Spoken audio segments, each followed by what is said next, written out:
Boy buys diapers daily, officer follows him and sees why. Boy buys diapers daily until officer trails him. It was like any other day for Officer Darius Jones. He'd seen it all throughout his career at the Oakland Police Department, but nothing prepared for what he was about to find out.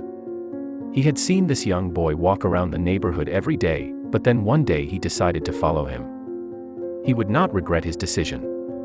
A young boy who barely looked old enough to be walking on his own had been in Officer Jones' spotlight for the past week of being on patrol duty in the Oakland, California area each day. He would see the boy walking the same round with a backpack and then enter a convenience store.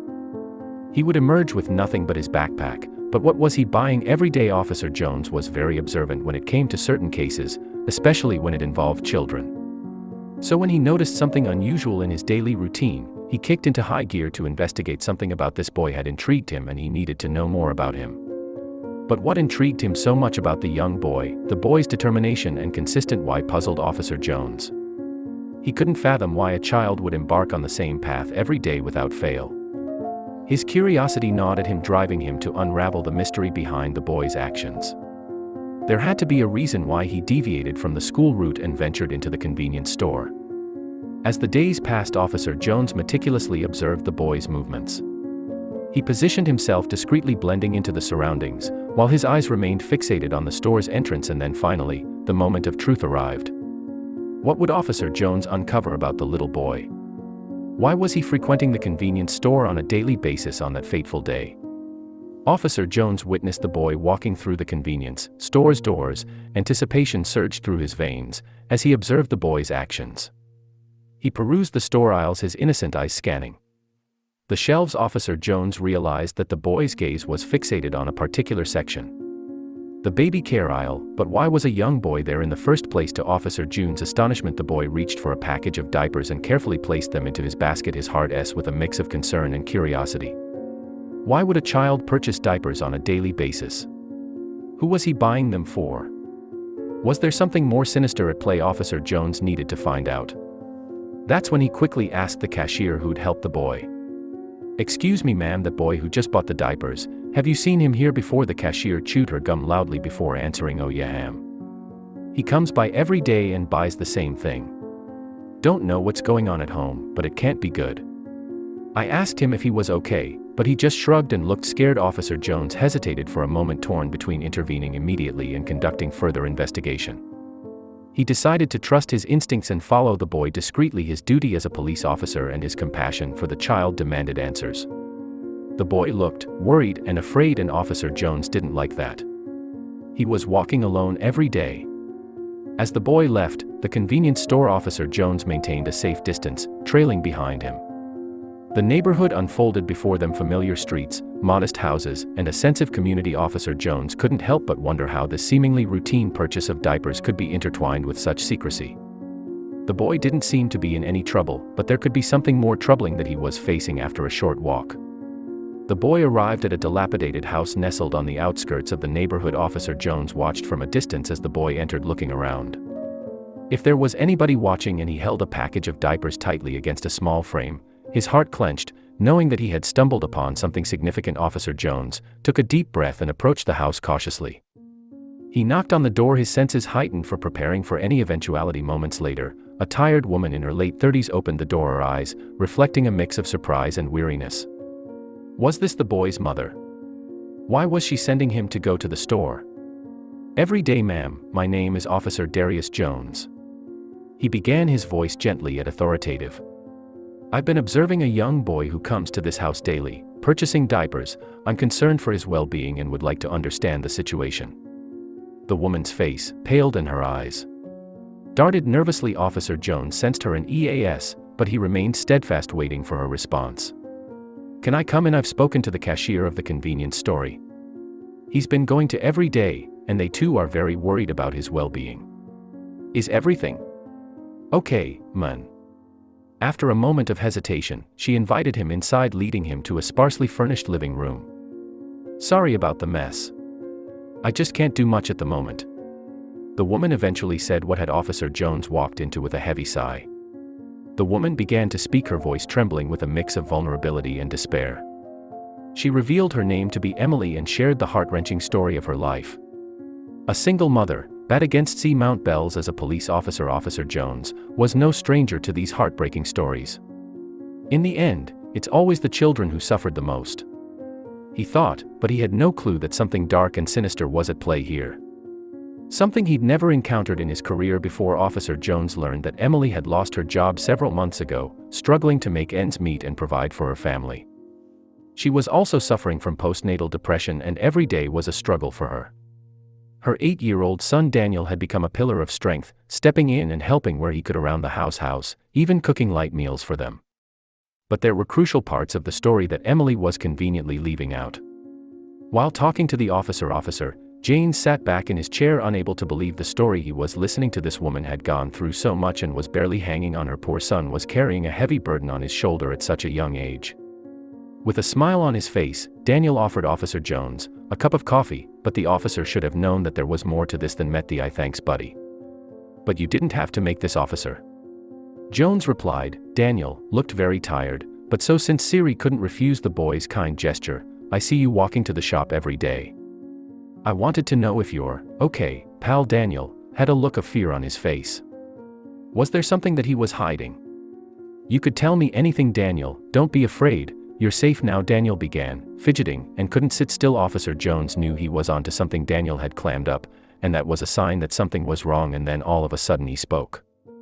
I have to help, Mommy. I don't like it, but I have to, or else what? He's just tired and nervous. His mom cut in with a weary smile. Is there anything else we can help you, officer? She asked. It was clear that she was hiding something, officer. Jones could see it in her eyes. He could see the same fear that had petrified her son swim through her eyes. Standing up and putting on his cap, Officer Jones said goodbye, but this wouldn't be the last time this family would see him. The officer exited the house with his mind racing. What he managed to uncover here was the tip of something big, and he'd work until he found out what. With one last look at the dilapidated house, he walked to his cruiser sitting in before driving off. But just as he was turning the engine on, something happened that had his brows fing. One of the living room window curtains slid to the side as a pair of small eyes settled on him. Daniel, Officer Jones whispered. The boy's eyes were glued to the cruiser with tears lining his cheeks. The officer faced the car feeling like someone else was watching him. There was a reason both Daniel and his mom were so fearful. Someone else was calling the shots here. It fell to Officer Jones to uncover home. The officer fought back the urge to wave goodbye and drove off, but he was just around the corner before he phoned the incident to. He asked dispatch to have someone look at data surrounding the street he was in.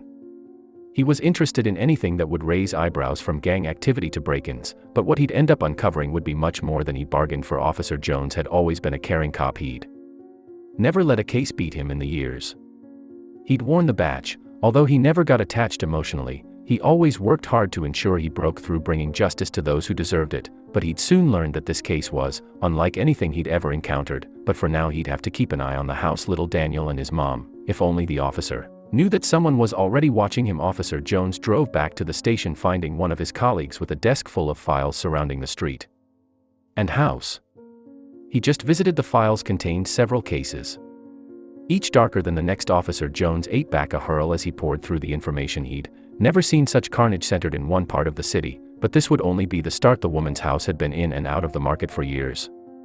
It had seen all the bad a home could see: killings, drug deals, hostages, and shootouts. The place had grown to be feared in the neighborhood, with many insisting it was cursed. First, each family that moved in got saddled with one disaster or another. Surely this place had to have some evil entwined with it, or was there a more logical reason for this chaos? As an expert in criminology, Officer Jones knew there was a logical explanation for what was happening here. He pulled up maps of the streets, realizing the house was strategically placed in the neighborhood. It was well hidden from the only road that fed into its street, and was big enough for the people inside to see down the streets if someone was coming. Additionally, it was built with stone, unlike many houses in the area, making it a mini fortress. But this didn't explain what the officer had witnessed at the home. His mind traveled back to the event of the day. He noted how the woman and Daniel had first seemed calm and happy to see him, but everything had suddenly changed. It was as if they'd internalized the fact that Officer Jones was a man of the law. Were they involved with something illegal that they'd act this way? Judging from everything Officer Jones had uncovered here, he was sure the house was a base for criminal activity, given its history and geographical advantage. It would make sense why a gang or criminal organization would make it an outpost of some kind. This thought made the officer sigh. He wiped the sweat off his eyebrows, hating the possibility that someone had knowingly entangled a mom and her kids into this mess. He'd have to put an end to it soon. Getting up from his seat, the officer headed home. He still needed to go over more information regarding the house and the prevalent gangs in town. Perhaps he could find something to point him in the right direction. With the files in hand, he drove home, taking a quick shower and eating with his family before spending the night going through the files. The following day, the officer drove back to Target, eager to see if Daniel would show up again. He wanted to buy him some food for the boy and his mom, a gesture of goodwill. He also hoped this would make Daniel trust him more. The little boy had seemed apprehensive the previous day.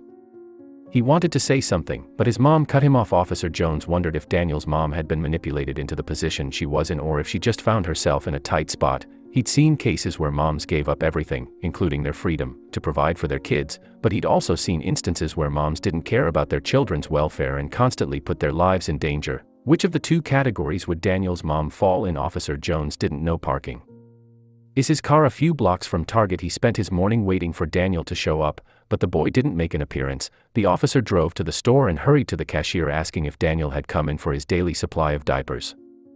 The answer he'd get would send fear and panic rushing through his veins. He didn't show up today. The cashier said, worry-lacing her words, but a large man came in at the exact time he usually shows up. He bought the same brand of diapers and left in the same direction. The boy usually takes. Officer Jones didn't wait for the cashier to give a clear enough description of the men. He thanked them and hurried to the car, knowing he needed to reach the woman's house. As fast as possible, the officer pulled into the woman's driveway, his heart pounding. He walked up the stairs, announcing himself before getting in.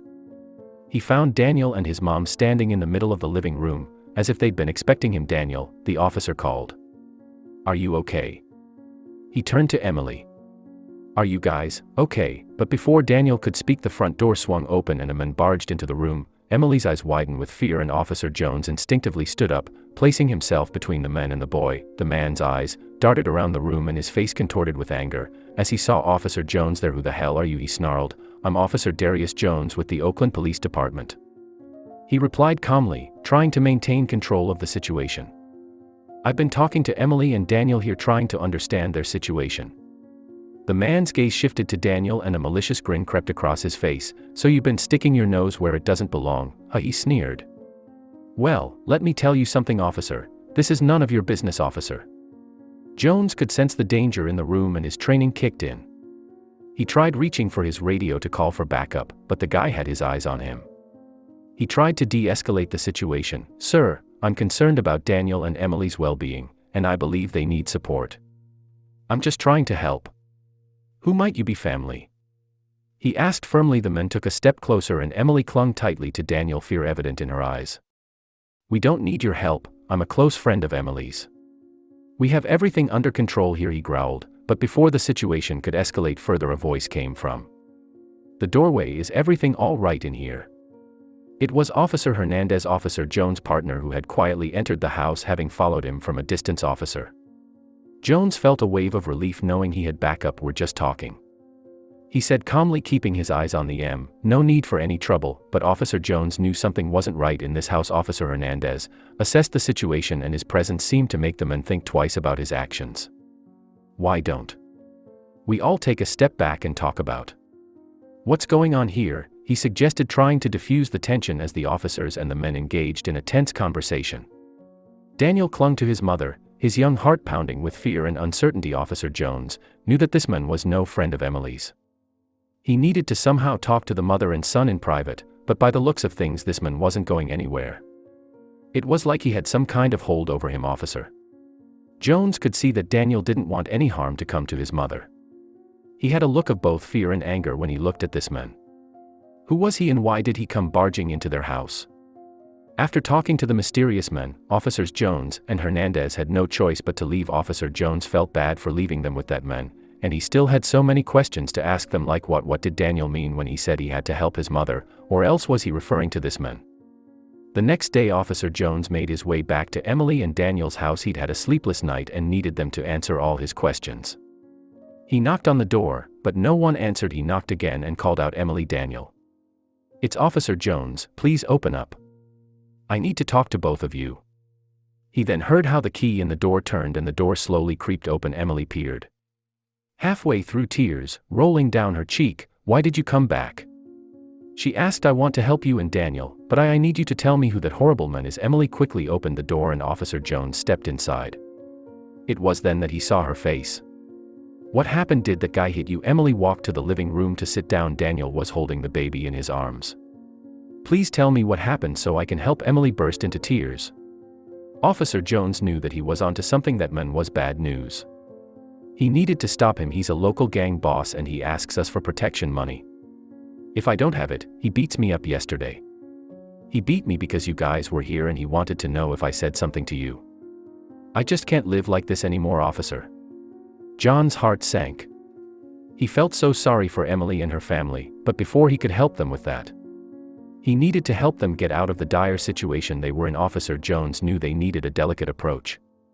He wanted to protect Daniel and Emily from further harm, but he also understood the complexities of the situation. Poverty, mental health struggles and domestic violence were all tangled together, and solving one issue wouldn't necessarily fix everything. Emily needed to see a therapist to help her through her depression. He knew that he would possibly also need to get social services involved, but he didn't want Emily to lose her children, because she didn't have a job and was trying her best to provide for them. Officer Jones knew that she was trying her utmost best, given the terrible circumstances they were facing, and he wanted to help Daniel get back to school. He'd seen families fall in hard times before, and he saw them get out of it. He was going to make sure that Emily and her children would come out of this hell they were in. He was particularly worried about Daniel. He didn't have any positive role models in his life. Officer Jones vowed to change that, even if he had to step in and be that role model for him. He looked at Daniel. He wanted to talk to him in private again. He knew this boy was carrying a heavy load, and all he needed to do was talk to him. "Hey pal, remember when he said that you will had to help your mom with a baby, or else? What did you mean by then? Were you referring to that bad man? What was going on? Was Daniel being abused?" It was then that Emily spoke up and clarified what Daniel meant. "My youngest child, Lily, suffers from a medical condition that requires a constant supply of diapers. What Danny means is that, if he doesn't go to get the diapers, there'll be a huge mess to clean up, unable to afford a stockpile." Emily had resorted to purchasing a small package daily, ensuring her daughter's basic needs were met. Officer Jones listened attentively, his empathy growing with every word Emily spoke. He realized the depth of her sacrifice and the profound love she held for her children. This was a story of resilience, of a mother's unwavering determination to protect and care for her family. But why is Daniel not in school? Like any regular kid his age, I can't afford to send him to school. Now the books and transport fees are so expensive. We have to keep that money for food. Danny understands, even though he misses his friends so much. Officer Jones knew that he needed to help Daniel and his mother. He needed to go to school and she desperately needed a job. How is he going to achieve all this? Moved by Emily's story, Officer Jones understood the significance of his role as a police officer. He recognized that his duty extended beyond enforcing the law. It encompassed safeguarding the community, offering support, and finding solutions to the challenges faced by its members. Determined to help Emily and her family, Officer Jones began to explore avenues for assistance. He contacted local charities, social services, and community organizations seeking resources and support that could alleviate their financial burden. Word of Emily's plight spread throughout the neighborhood, sparking a remarkable display of unity and compassion. Neighbors banded together, organizing fundraisers, collecting donations, and providing emotional support to Emily and her children. It was a testament to the resilience and interconnectedness of the community. Meanwhile, Officer Jones continued his investigations to ensure the family's safety. He uncovered the network of individuals preying on vulnerable families, exploiting their desperation for personal gain, determined to bring these criminals to justice. He collaborated with his colleagues, piecing together evidence and building a case. He wanted them out of the communities to stop them from exploiting vulnerable families. As the investigation unfolded, the community's determination to protect its members grew stronger. Residents became more vigilant, reporting suspicious activities and offering their cooperation to law enforcement. It was a powerful demonstration of resilience against those who sought to exploit the vulnerable. They thanked Officer Jones for standing up for their community. They had suffered long enough. Months passed and the day of reckoning finally arrived. Officer Jones and his fellow officers apprehended the individuals responsible for preying on families like Emily's. The community rejoiced, finding solace and knowing that justice would be served and their neighborhood would be safer. Officer Jones was proud that he could rid the community of the criminal elements. With the threat eliminated, Emily and her family could finally breathe a sigh of relief. The weight of constant worry lifted from their shoulders, replaced by a newfound sense of hope. The community support had not only provided them with the means to meet their basic needs, but also renewed their faith in humanity. They could all sleep better at night, knowing that they were a little bit safer. Emily was able to go to therapy for her depression, but their journey was far from over. Buoyed by the support and resources provided by their community, they began to rebuild their lives. Emily found employment and Lily's medical needs were adequately addressed. The scars of their past struggle slowly faded, replaced by a future filled with possibilities. Daniel returned to school and was doing well with the job that Emily had. She was able to pay for his school books and transportation. He was much happier since returning to normal. From the day forward, Officer Jones carried the lessons he learned with at his heart. He approached his duties not only as a protector of the law, but also as a catalyst for positive change. He always checked in on Emily and her children to make sure that they were still doing well. His commitment to his community grew stronger and he became a beacon of hope for those in need.